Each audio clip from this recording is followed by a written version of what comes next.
Halo pemirsa, apa kabar Anda hari ini? Senang sekali Sarah dan Merlias dapat kembali menemani Anda dalam sebuah program talkshow yang syarat informasi inspiratif untuk Anda dan juga keluarga. Inilah Bincang Sehati. Ya pemirsa, hari ini Rabu tanggal 1 Desember 2021. Kalau kita ngomongin tentang 1 Desember ini adalah kita memperingati hari AIDS, HIV atau AIDS sedunia ya, seperti itu. Nah sebenarnya lagi dan lagi sebenarnya yang harus ditekankan adalah jauhi penyakitnya bukan orangnya. Jadi kita harus tahu juga nih bagaimana sih cara mencegah dari penyakit HIV AIDS ini. Inilah topik yang akan kita bahas hari ini, yaitu pentingnya pencegahan HIV AIDS. Namun sebelum membahasnya kita akan membahas nih fun fact kiat menjadi relawan ODA. Kita lihat yang pertama pemirsa. Menumbuhkan tanggung jawab ODA terhadap pengobatannya. Memang kalau kita ngomongin tentang ODA gitu ya pemirsa ya, satu hal yang harus diingat adalah harus rutin gitu ya, disiplin mengonsumsi obat ini harus mutlak wajib gitu ya. Nah ini kan kadang-kadang ada yang skip, makanya kalau kita ingin menjadi relawan pendamping kita harus terus mengingatkan supaya teman-teman ODA ini tetap disiplin dalam meminum obatnya supaya tidak ada yang miss ya, apalagi untuk yang kondisinya sudah mulai memburuk. Oke, kita lanjut poin yang kedua pemirsa. Minta ODA berkontribusi terhadap pekerjaan rumah. Nah memang yang namanya ODA kan bukan berarti diem terus gitu ya pemirsa ya. Tetap harus ada pekerjaan rumah yang dilakukan. Tapi lagi-lagi ini kan ya sebenarnya sih untuk kondisi psikologisnya untuk melibatkan mereka bahwa mereka itu masih dibutuhkan. Mereka masih punya peranan penting dalam kehidupan sosial kita. Tapi lagi dan lagi harus dilihat juga, dipertimbangkan apakah pekerjaan rumahnya ini sesuatu yang berat atau yang ringan. Tetap harus disesuaikan dengan kondisi kesehatannya ya. Kalau masih sehat bugar gitu ya nggak apa-apa, agak lebih yang berat-berat dikit. Tapi kalau kondisinya tidak memungkinkan, yang ringan-ringan aja. Yang penting keterlibatan mereka tetap aktif gitu ya. Oke, kita lanjut poin yang selanjutnya pemirsa. Ajak ODA berinteraksi sosial. Nah mungkin ini yang agak susah-susah gampang gitu pemirsa ya. Lagi-lagi kenapa? Karena kita berbicara tentang stigma masyarakat, bagaimana pandangan miring, pandangan negatif masyarakat, bahwa sekali lagi jauhi penyakitnya bukan orangnya. Toh kalaupun akhirnya ada ODA, orang dengan HIV AIDS di sekitar kita, mungkin ini sebenarnya bukan keinginan mereka, tapi karena satu dan lain hal akhirnya mereka tertular HIV AIDS yang mungkin bukan kemauannya mereka seperti itu ya. Dan akhirnya kita juga tidak bisa menjudge bahwasanya ini salah dia, ini salah kamu gitu. Bukan seperti itu juga ya. Tetap harus diterima ketika mereka ingin berinteraksi secara sosial karena ini bisa membantu kondisi psikologisnya lebih sehat ya. Oke, kita lanjut poin yang selanjutnya pemirsa. Aktif diskusi tentang HIV AIDS. Nah ini juga menjadi hal yang sangat penting ya. Karena diskusi ini merupakan satu sumber yang baik sekali untuk kita ngomongin tentang HIV AIDS ini apa sih, penyakitnya seperti apa, gejalanya, penanganannya, pencegahan dan lain sebagainya. Sehingga kita tidak salah kaprah dalam mengartikan ODA atau orang dengan HIV dan AIDS. Diskusi menjadi sangat penting untuk menambah pengetahuan. Oke, kita lihat poin yang terakhir.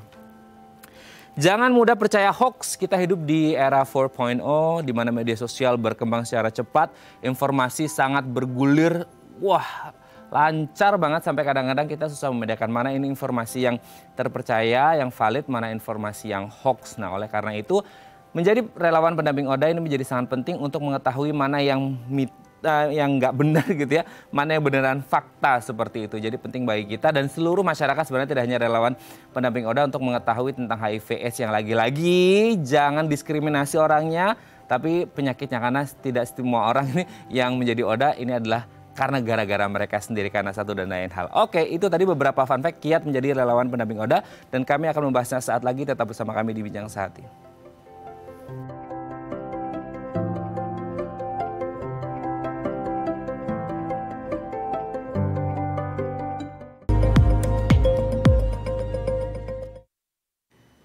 Baik, Anda masih bersama kami di Bincang Sehati. Tadi di segmen sebelumnya pemirsa kita sudah membahas kiat-kiat ya untuk menjadi relawan pendamping ODA. Nah untuk membahasnya telah tersambung bersama kami di sambungan Zoom dengan Ibu Tika Surya Atmaja, seorang pendamping ODA sekaligus penggagas Yayasan Pelita Ilmu. Assalamualaikum, selamat pagi Bu Tika, apa kabar? Waalaikumsalam, selamat pagi Pak Raden dan semua pemirsa di Indonesia. Salam sehat buat semuanya.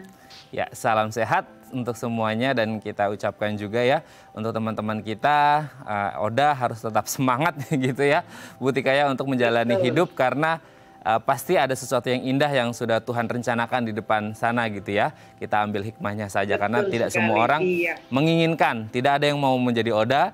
Tapi karena satu dan lain hal mungkin ya sesuatu yang tidak kita ketahui akhirnya mengalami HIV atau AIDS ini sendiri. Nah, kita akan berbicara tentang kiat menjadi pendamping ODA. Yang pertama adalah menumbuhkan tanggung jawab ODA terhadap pengobatannya. Memang seberapa penting akhirnya relawan ini harus ngingetin dalam tanda kutip ODA untuk pengobatannya nih, Bu Tika?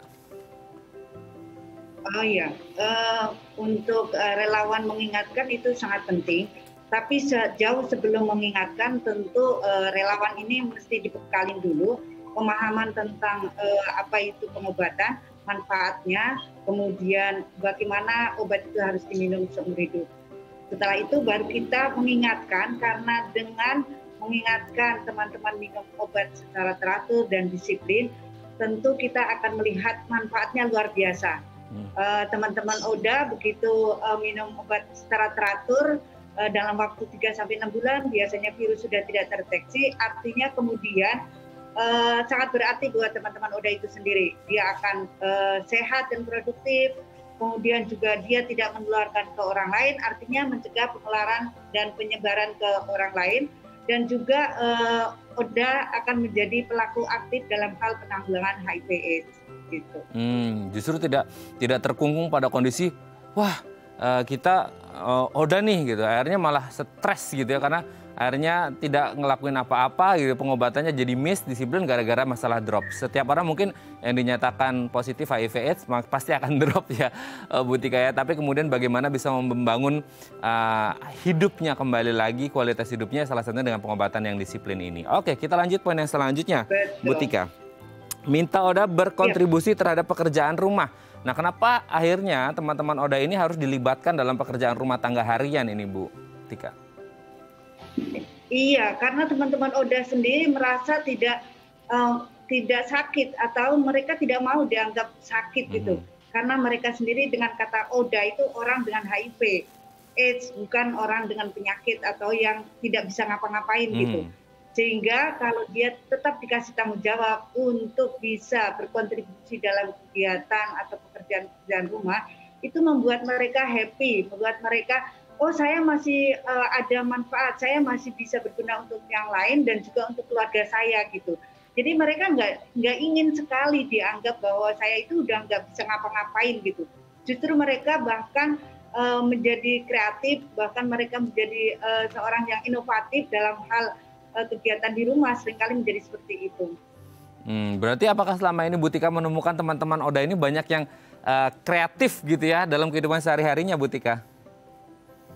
Banyak sekali, bahkan banyak teman-teman yang kemudian menciptakan pekerjaan di rumah, sehingga kalau orang bilang ODA itu susah mencari pekerjaan, mereka kemudian menciptakan lapangan pekerjaan. Dan pada akhirnya selain bisa menumbuhkan kepercayaan diri, dan mereka merasa, oh saya ternyata juga bisa. Virus memang terlanjur ada di dalam tubuh saya, tetapi virus ini harus dijadikan teman sehingga memotivasi saya harus sehat, harus produktif, dan bisa berkontribusi dalam banyak hal, termasuk di dalam pekerjaan rumah, meningkatkan ekonomi rumah tangga gitu. Ya, karena intinya adalah sebaik-baiknya manusia adalah yang bermanfaat untuk orang lain. Terlepas apapun kondisinya ya, sehat, sakit, dengan kondisi A, B, C, Z gitu ya, itu tidak ada hubungannya dengan perbuatan baik. Selama kita bisa berbuat baik, pasti Tuhan punya sesuatu yang indah nanti ya. Oke, kita lanjut poin yang selanjutnya. Ajak ODA berinteraksi sosial. Ini ya mungkin agak ya apa ya Bu Tika ya, susah-susah gampang gitu. Karena kita berbicara masalah kepercayaan diri, kadang mereka merasa minder karena stigma yang sudah terlanjur, pandangan miring, pandangan negatif masyarakat, yang akhirnya membuat ODA ini jadi lumayan antisosial. Nah gimana nih Bu? Iya, kita memulai dari bagaimana menumbuhkan rasa percaya diri pada mereka. Salah satunya adalah kita memotivasi mereka harus minum obat teratur, harus sehat sehingga orang tidak melihat kamu itu kayak orang sakit-sakitan. Kamu tidak beda dengan yang lain, jadi artinya kamu sehat, kamu bisa ngapain aja, itu penting.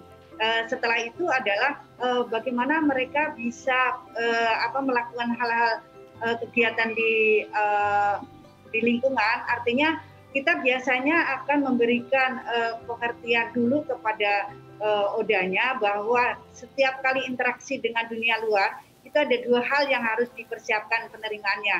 Pertama adalah orang akan menolak kita atau justru welcome ke teman-teman ODA, sehingga itu akan menjadi motivasi yang luar biasa gitu. Nah itu yang harus dikuatkan dulu kepada teman-teman ODA. Selain itu kemudian kita mengadakan kegiatan tentang HIV tanpa harus bilang dulu bahwa saya mengajak teman ODA. Oleh karena itu ODA-nya harus benar-benar sehat sehingga waktu kita melibatkan mereka di kegiatan-kegiatan edukasi di masyarakat misalnya itu mereka tidak tahu bahwa itu adalah ODA. Kita pahamkan teman-teman, mereka harus paham bagaimana pencegahan HIV, penularannya, terus pengobatannya, dan bagaimana mereka bertanggung jawab atas dirinya dan juga tidak menularkan ke orang lain.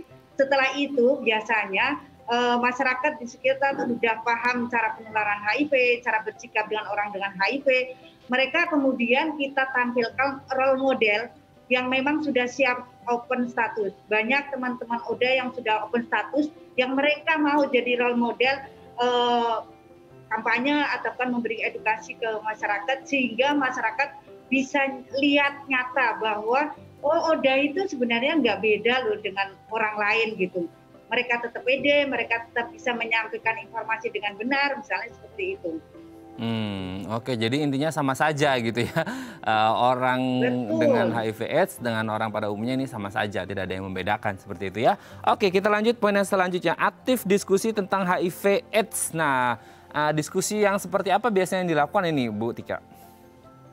Ya, kalau di kami ada pertemuan sebulan sekali, artinya perkembangan HIV ini luar biasa ya, dari sisi pengobatan, dari sisi penanggulangannya, informasi dan lain-lain.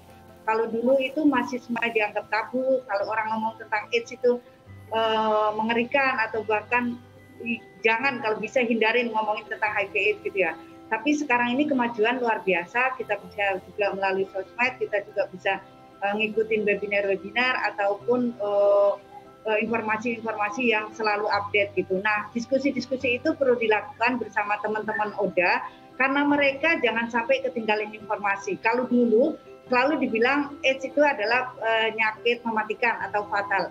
Nyatanya sekarang kan sudah menjadi penyakit kronik yang bisa dikontrol dengan amat baik asal mereka minum obat secara teratur, misalnya seperti itu. Jadi informasi terupdate harus mereka milikin sehingga wadah diskusi-diskusi itu penting buat mereka.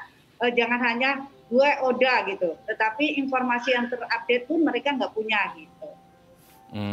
Oke ya. Jadi ini perkembangannya sangat dinamis gitu ya. Kalau dulu mungkin penyakit yang mematikan, tapi kan karena perkembangan obat gitu ya, perkembangan teknologi, dunia medis segala macam ini akhirnya bisa tertolong gitu ya dan bisa dikontrol selama hidupnya. Betul. Seperti itu ya. Oke, yang terakhir adalah jangan mudah percaya hoax. Nah, ini agak susah nih Bu Tika, karena akhirnya ya tadi karena mungkin tidak aktif diskusi, tidak aktif berinteraksi sosial, akhirnya bacanya ilmunya dari Google yang dimana informasinya sumbernya mungkin tidak terlalu terpercaya. Nah, gimana nih untuk menangkal hoax? Betul, jadi karena hoax dan mitos atau fakta itu selalu beriringan ya, terutama di HIV/AIDS ini. Jadi bagaimana mitosnya tentang HIV, tapi faktanya seperti apa. Nah, oleh karena itu kita penting sekali menghadirkan di setiap kegiatan narasumber ataupun role model dari mereka. Tetapi selain itu, kita selalu bilang bahwa ke teman-teman ODA jangan langsung percaya berita-berita hoax karena sebenarnya berita itu harus dikompar dengan faktanya seperti apa sih. Oleh karena itu jangan malas mencari informasi. Jangan malas bertanya kepada orang-orang yang memang ahlinya dan juga jangan menutup diri. Pergilah keluar, carilah informasi karena informasi adalah jendela dunia ya. Semuanya ada di luar sana dan harus disaring mana yang benar, mana yang salah dan berita itu harus selalu dikonfirmasi dengan para ahli ataupun orang-orang yang memang di bidangnya, seperti itu. Oke, Bu Tika ini sangat luar biasa. Mungkin yang terakhir, Bu Tika, di hari ini 1 Desember, apa yang ingin Ibu Tika sampaikan kepada teman-teman ODA yang ada di luaran sana, baik yang belum open maupun yang sudah open gitu ya, untuk semangat menjalani hidup apapun yang sudah terjadi yang Tuhan berikan dan kita alami gitu ya. Ini menjadi satu pembelajaran di mana tetap kualitas hidup harus tetap lebih baik, lebih sehat dan lebih bahagia. Apa yang ingin Ibu Tika sampaikan untuk teman-teman ODA? Ya, pertama buat teman-teman saya mengucapkan hari ini memperingati Hari AIDS Sedunia.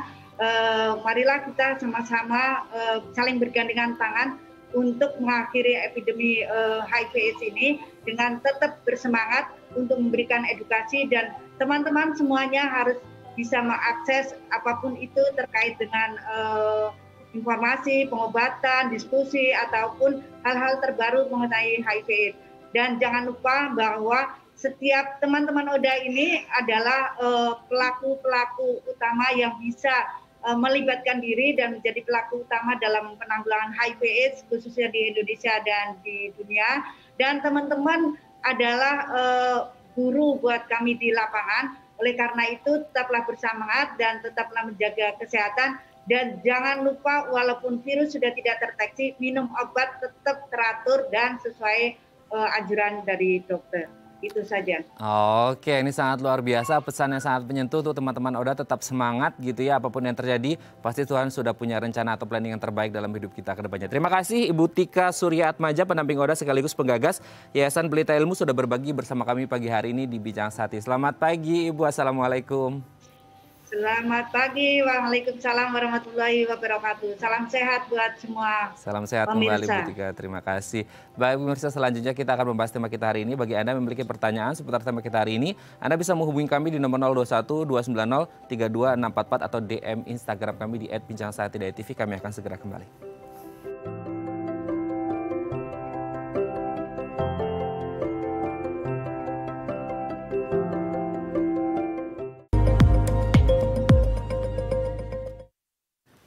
Baik, Anda masih bersama kami di Bincang Sehati dan kita masih membahas tema kita hari ini dalam rangka memperingati Hari AIDS sedunia yang jatuh pada 1 Desember, pentingnya pencegahan HIV/AIDS. Nah, bagi Anda yang memiliki pertanyaan seputar tema kita hari ini, Anda bisa menghubungi kami di nomor 021 290 32644 atau DM Instagram kami di @bincangsehati.tv. Untuk membahasnya telah tersambung nih bersama kami di sambungan Zoom dengan Dr. Sigit Priyohutomo MPH, Master of Public Health, Koordinator PMU HIV GFATM. Ya, selamat pagi Dr. Sigit, apa kabar? Selamat pagi, alhamdulillah. Alhamdulillah, baik ya Dok ya. Oke, Dr. Sigit, hari ini kita memperingati Hari AIDS sedunia ya 1 Desember seperti itu. Nah, kalau berbicara tentang HIV/AIDS, banyak mungkin dari kita yang sudah sering, ya ini udah lumrah lah ya didengar sama kita semuanya. Cuma mungkin banyak yang belum mengerti HIV ini apa sih, AIDS ini apa sih, terus sumbernya datangnya dari mana sih gitu Dok, bagaimana nih? Baik, HIV itu virusnya, ya, Human Immunodeficiency Virus. Kemudian kalau AIDS itu adalah manifest penyakitnya. Kalau HIV itu sudah menyerang sistem kekebalan tubuh kita dan lumpuhlah sistem kekebalan tubuh kita, sehingga timbul gejala-gejala penyakit yang menandai bahwa itu adalah infeksi HIV yang pada stadium kalau sudah daya tahan tubuhnya sudah menurun dan terjadi manifest itu disebut yang namanya AIDS fasenya. Ya. Oke. Itu apa namanya? Ya. Oke, kalau dari jenis HIV-nya ada berapa jenis nggak sih Dok? Kalau saya pernah baca itu ada artikel ada 2 jenis HIV, itu benar atau nggak? Itu gimana nih? Iya, betul. Ada 2 jenis, yaitu HIV1 dan HIV2. Tapi yang terbanyak 90% itu adalah HIV1 ya. Sedangkan HIV2 itu ada banyak di negara-negara Afrika Barat Daya ya. Kemudian di India juga ada sebagian, termasuk juga di Indonesia, tetapi sangat jarang dan kecil sekali populasinya untuk yang terinfeksi dari HIV2. Oke, Dok, apakah dan ciri-cirinya mungkin orang yang ya silakan Dok. Ya, ciri-cirinya mungkin orang yang terinfeksi HIV2 itu lebih dari onsetnya dia terinfeksi sampai dia kalau HIV1 itu 5-20 tahun, 10 tahun ya, itu baru menjadi AIDS, sedangkan kalau untuk HIV2 itu lebih lama. Kemudian kalau kita periksa juga viral load-nya atau banyaknya virus itu lebih rendah, dan HIV2 ya, HIV lebih rendah, dan CD4-nya juga lebih tinggi, artinya sistem kekebalan tubuhnya itu juga lebih baik kalau itu terinfeksi HIV2. Tapi di kita itu banyak HIV1 yang memang lebih cepat ya, antara 5 sampai 10 tahun itu sudah menjadi AIDS kalau tidak diobati. Kalau tidak diobati. Nah, ini pertanyaannya, apakah semua, kan tadi HIV ini virusnya, AIDS itu manifest penyakitnya seperti itu. Apakah semua orang dengan, pasti kan diawali dari HIV dulu berarti ya dok ya, gitu. Nah, apakah orang yang dengan HIV ini akan selalu semuanya ini berakhir dengan AIDS, dok? Ya, kalau tidak laksana atau tidak diobati, ya, atau dia juga tidak tahu, itu akan selalu berakhir dengan kalau sekata-kata selalu mungkin masih ada kepengecualian ya, tapi mayoritas itu akan menjadi AIDS. Oleh karena itu pada saat ini kita menganjurkan kepada mereka yang sudah diketahui positif HIV, kita segerakan mereka untuk masuk dalam pengobatan. Karena selain akan memperlambat ya, akan menghambat untuk terjadinya stadium menjadi HIV AIDS, dan yang kedua kita juga ingin membuat kualitas hidup mereka juga menjadi lebih baik, dan yang ketiga penularan kepada orang lain itu akan menjadi lebih rendah kalau mereka tidak tahu status HIV-nya. Oleh karena itu kita secepatnya apabila mereka itu sudah ketahuan positif, kita harapkan mereka sudah langsung segera untuk diobati. Demikian, Mas. Oke. Untuk ketahuan positifnya berarti kan melalui tes berarti ya dok ya? Betul. Nah selama ini kita harus melakukan tes. Ya. Bagaimana dok? Ya, kita harus tahunya melalui tes. Karena kita tidak bisa tahu dengan gejala awalnya. Padahal gejala awal itu atau situasi awal itu akan sangat tidak terketahuan dan ini akan menjadi menular lain. Oleh karena itu bagi yang memang memiliki risiko untuk kemungkinan terjadinya terinfeksi HIV, kita harapkan untuk mereka melakukan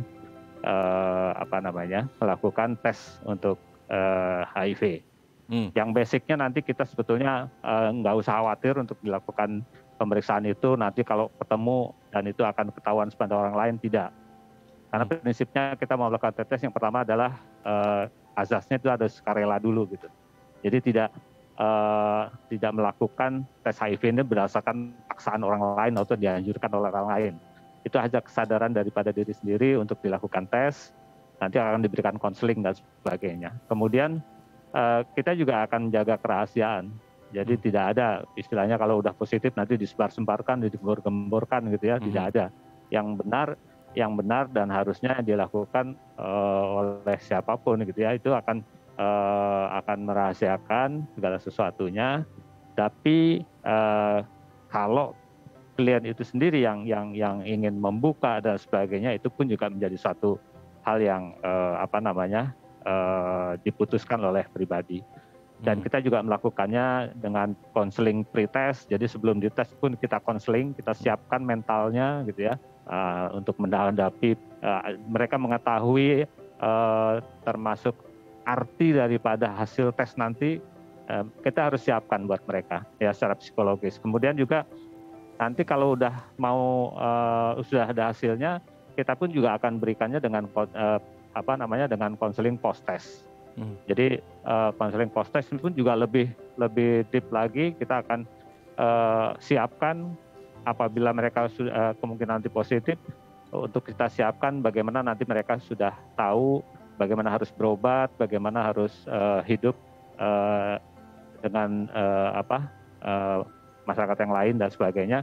Ini pun juga harus kita siapkan buat mereka. Demikian, Pak. Oke, nah ini kan tadi Dr. Sigit menyebut ini bukan paksaan untuk menjalani tes gitu kan, bersifat sukarelawan, mereka datang sendiri seperti itu. Nah untuk mereka yang sukarela dan karena ini sesuatu hal yang mungkin sangat privacy gitu ya dok ya, di mana biasanya teman-teman yang ingin sukarela mengetes gitu ya, ini harus datang ke mana dan berapa lama prosedur pemeriksaannya, hasilnya berapa lama keluar seperti itu dok, mungkin banyak yang belum tahu nih di luaran sana. Ya, yang pertama banyak teman-teman LSM yang bisa melakukan memberitahu ya tempatnya di mana. Kemudian juga termasuk konseling dan sebagainya itu bisa dilakukan oleh teman-teman yang dari LSM. Kemudian nanti teman-teman LSM ini juga akan bisa atau pusat informasi itu mudah sekarang ini mudah diakses gitu ya. Artinya di mana kita mau melakukan tes misalnya karena kita memiliki risiko, kemudian mereka akan datang ke situ, bahkan konsultasinya bisa online dan sebagainya. Kemudian mereka akan diarahkan untuk bisa datang ke tempat-tempat pelayanan. Umumnya ya di rumah sakit umum atau besar di seluruh provinsi, kemudian juga kabupaten kota hampir seluruhnya itu sebenarnya ada tempat testing untuk screening yang pertama.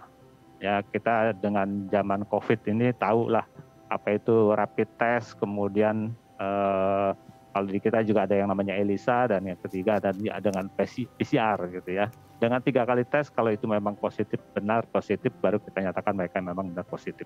Dan mereka juga akan kita berikan dengan teman-teman yang di lapangan pendampingan, tapi seperti yang disampaikan oleh Ibu Tika ya, itu akan memberikan petunjuk dan menyiapkan kalau memang kan harus segera diobati. Oke, berarti tahapannya tadi Dokter Sigit menyebut ada 3 kali tahapan sehingga akhirnya benar-benar ditegakkan bahwa hasilnya positif seperti itu ya Dok ya? Iya, jadi kita tidak sembarangan, kita harus siapkan mereka itu untuk memahami itu. Karena ini menjadi satu guncangan psikologis ya kalau tiba-tiba kita dikasih tahu positif, apalagi terus nanti dibuka statusnya kepada orang lain dan sebagainya, itu akan menjadi timbul stigma dan sebagainya. Oke. Akan diskriminasi dan sebagainya ya. Ini yang harus kita. Oke, baik Dokter Sigit, nanti kita akan lanjut lagi ngobrolin seputar HIV/AIDS di segmen selanjutnya. Baik pemirsa, bagi Anda yang memiliki pertanyaan seputar tema kita hari ini, Anda bisa menghubungi kami di nomor 021 290 32644 atau DM Instagram kami di @bincangsaat.tv. Kami akan segera kembali.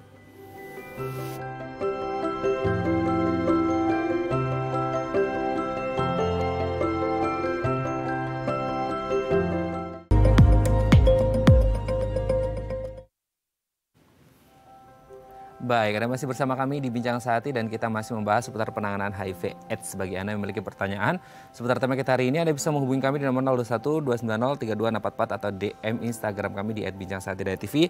Masih bersama dengan Dr. Sigit Priyohutomo MPH, Master of Public Health, Koordinator PMU HIV GFATM. Kita lanjut lagi Dr. Sigit. Dok, kalau boleh disebutkan ya, kan tadi kan memang mungkin rata-rata orang tidak menyadari bahwa mereka mengalami HIV gitu. Akhirnya ketika sudah mulai stadium lanjut mendekati AIDS mungkin akhirnya ketahuan dan akhirnya cek seperti itu. Nah, sebenarnya gejala-gejala di awal kali terinfeksi virus ini bisa terlihat dengan jelas di mata kita atau di mata orangnya gitu nggak sih Dok? Atau seperti apa? Ada ciri-ciri fisiknya yang kelihatan banget nggak sih sebenarnya Dok? Iya, baik, untuk infeksi HIV pertama kali sebenarnya yang harus kita informasikan kepada masyarakat seluruhnya gitu ya. Jika kita melakukan perilaku yang berisiko gitu ya, kita harus waspada, harus kemungkinan tanpa perlindungan dan sebagainya, kita harus sadar gitu ya, bahwa kemungkinan kita nanti akan terinfeksi HIV gitu ya. Nah, oleh karena itu ada beberapa gejala-gejala awal kalau orang terinfeksi HIV ya, waktu cuman mungkin 3 hari atau 1 minggu itu timbul yang namanya kayak seperti flu-like syndrome gitu ya, kayak demam atau apa dan sebagainya pada beberapa saat saja, tapi habis itu hilang sama sekali dan tidak ada bergejala sampai mereka nanti timbul yang istilahnya kalau sudah daya tahan tubuhnya itu sudah diserang ya, karena sel CD4 kita atau limfosit T kita itu sudah diserang dan habis gitu ya, atau rendah sekali, itu nanti baru timbul gejala-gejala infeksi. Jadi dengan sepanjang itu kita tidak tahu kalau tidak dites. Bahkan pada awal-awal fase ya, 3 bulan pertama biasanya itu 3-6 bulan, sekalipun kita tes bisa saja hasilnya negatif. Jadi itu yang kita katakan namanya window period. Ya. Dia sudah terinfeksi, dan sangat menular karena virus pada saat fase itu sangat tinggi, dan itu justru malah kalau kita periksa bisa saja negatif. Ya. Kita juga harus melakukan, makanya pemeriksaan itu sampai 3 kali. Kita harapkan bahwa dari 3 kali itu kita bisa screen ya. Dan kalau memang kalau 3-3-nya positif, kita yakin bahwa itu positif. Tapi kalau cuman baru 1 kali gitu ya, itu kita bisa melakukan dan kita bisa ulang lagi sebetulnya. Dan saya perlu sampaikan bahwa kita pengambilan darah itu tidak 3 kali tes, itu berarti bukan 3 kali kita diambil darahnya, ya. Tetapi kita ambil darah itu 1 kali, tapi kita nanti olah di laboratorium. Tidak semua kita akan lanjutkan untuk pemeriksaan yang kedua, ketiga, hanya yang positif pada waktu yang pertama, kemudian kita lakukan pada yang kedua dan ketiga.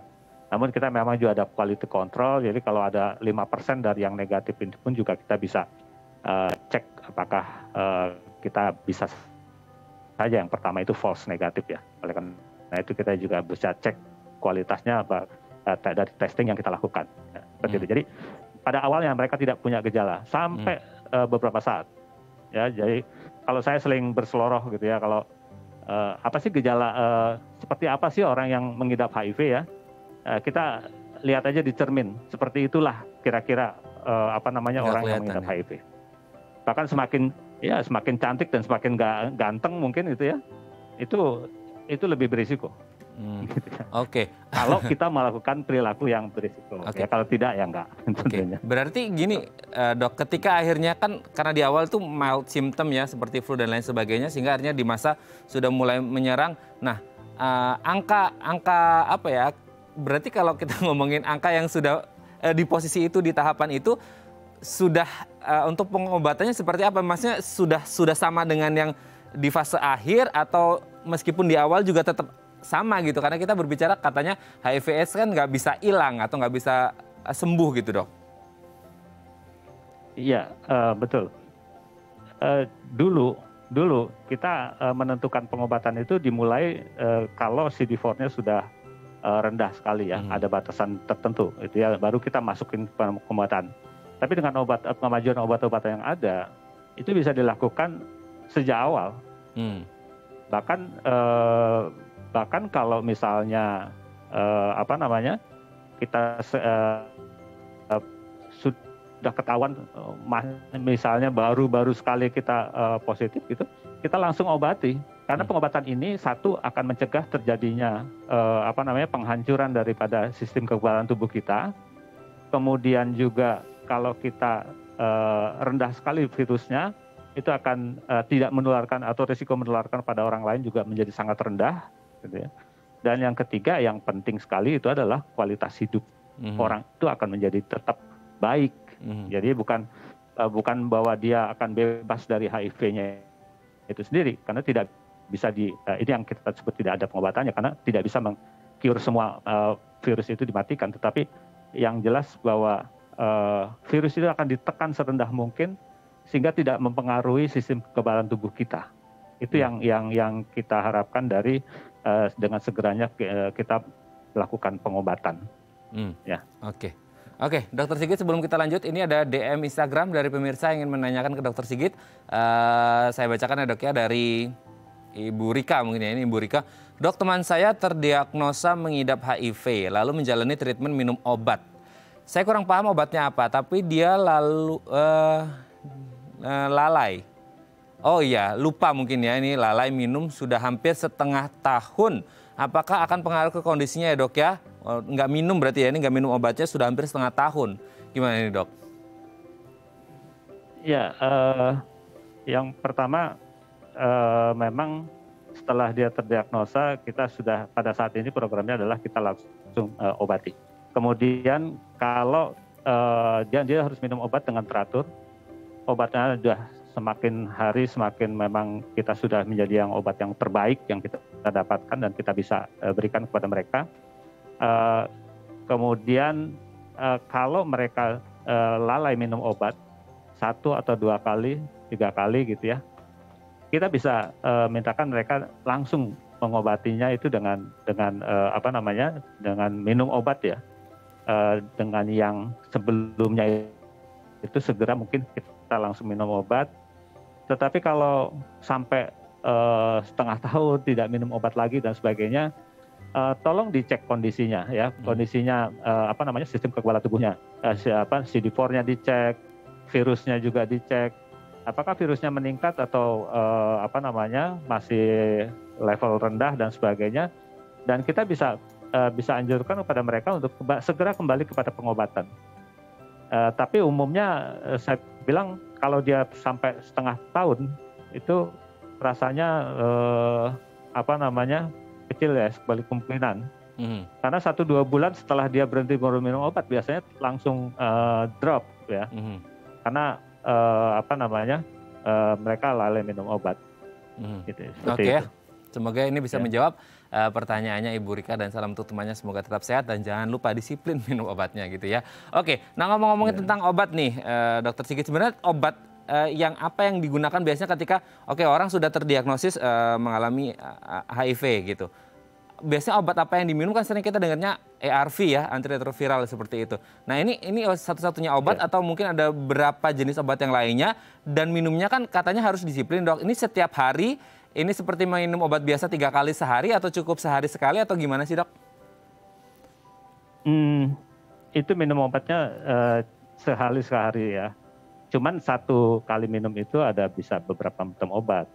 Karena kita punya obat itu nggak cuma 1, kita akan berikan obat itu setidaknya 3 macam ya, 3 macam untuk memperkuat, karena cara kerjanya obat itu mungkin berbeda-beda gitu ya.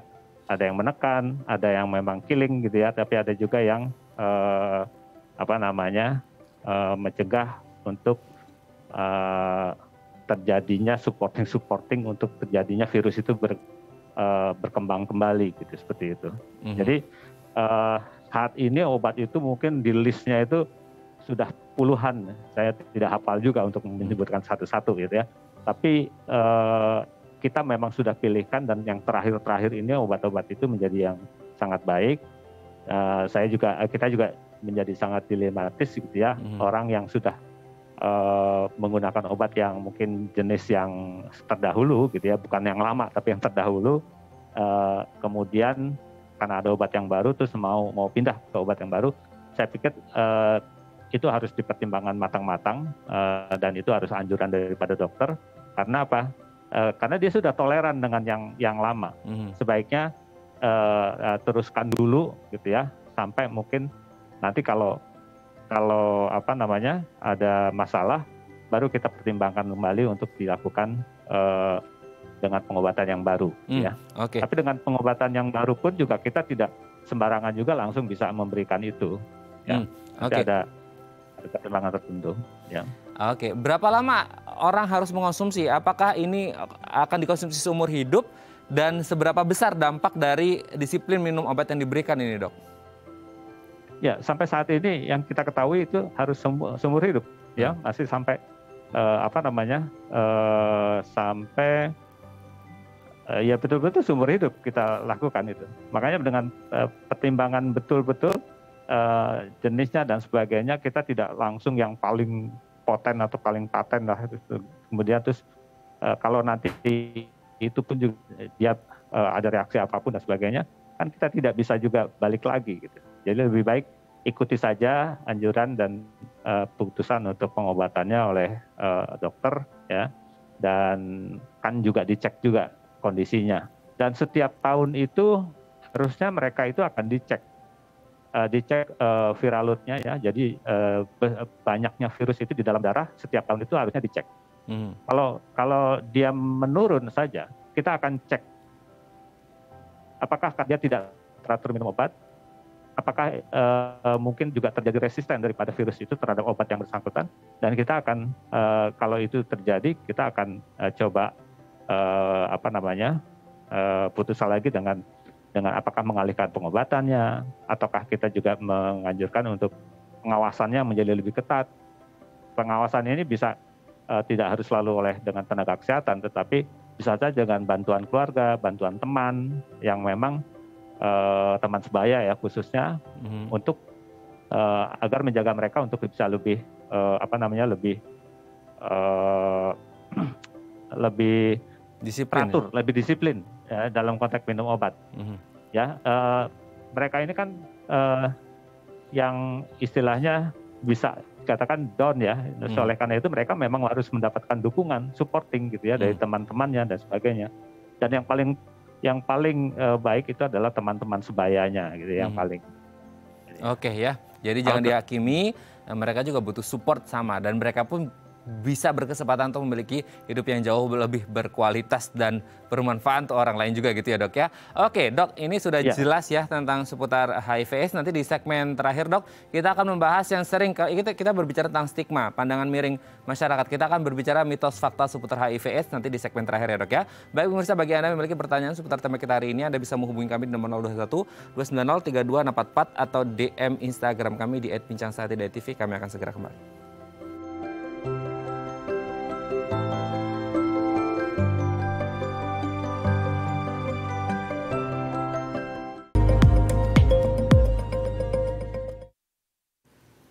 Baik, Anda masih bersama kami di Bincang Sehati. Kita masih bersama dengan Dr. Sigit Priyohutomo MPH, Master of Public Health, Koordinator PMU HIV GFATM. Dok, di segmen terakhir ini kita akan membahas mitos fakta nih seputar HIV/AIDS. Ini harus diluluskan di masyarakat ya dok ya. Yang pertama adalah bersentuhan dengan ODA dapat tertular HIV/AIDS. Nah, kita ngomongin masalah penularannya ini gimana dok? Iya, itu apa namanya? Mitos ya, jadi tidak ada bersentuhan dengan ODA bisa tertulis bisa terkena virus HIV itu juga.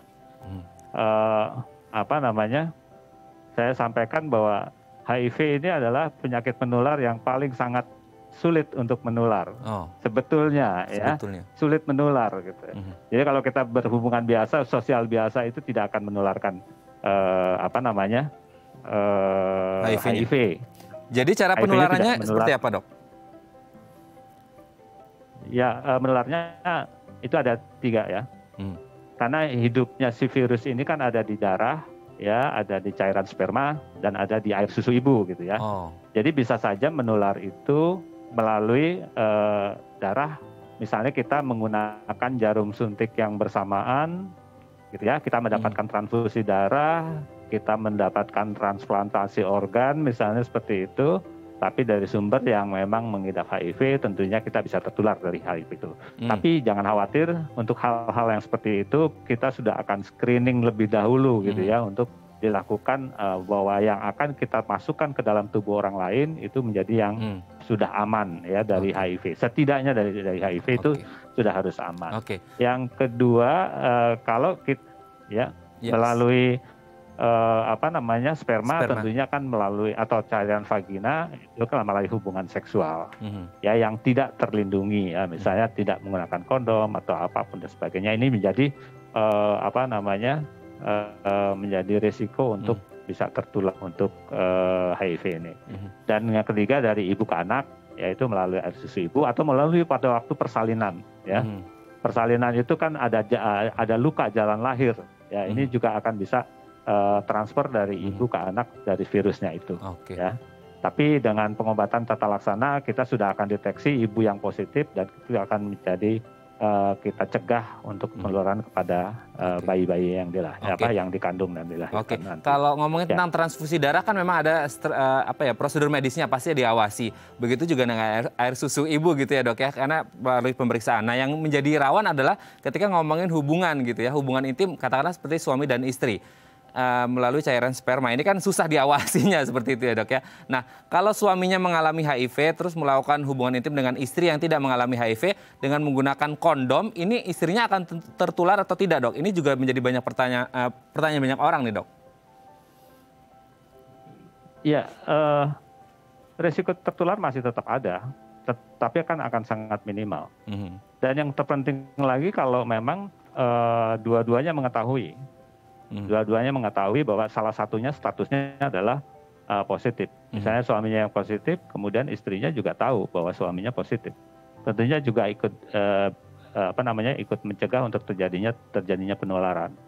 Dan kalau kita bisa menemukan secara dini pasangan yang seperti ini, ya, jadi yang suaminya positif atau istrinya positif dan suaminya itu negatif atau istrinya negatif, itu kita bisa lakukan pencegahan, ya, dengan cara-cara tadi, tanpa harus terjadi perpisahan, gitu ya. Jadi kita harus clearkan dulu, pengetahuan dulu seperti itu dari orang-orang. Bahkan sekarang ini kita ada istilahnya pengobatan, ya, pengobatan untuk orang-orang yang diskordan tadi. Jadi ada yang salah satunya positif, pasangannya itu kita bisa berikan yang namanya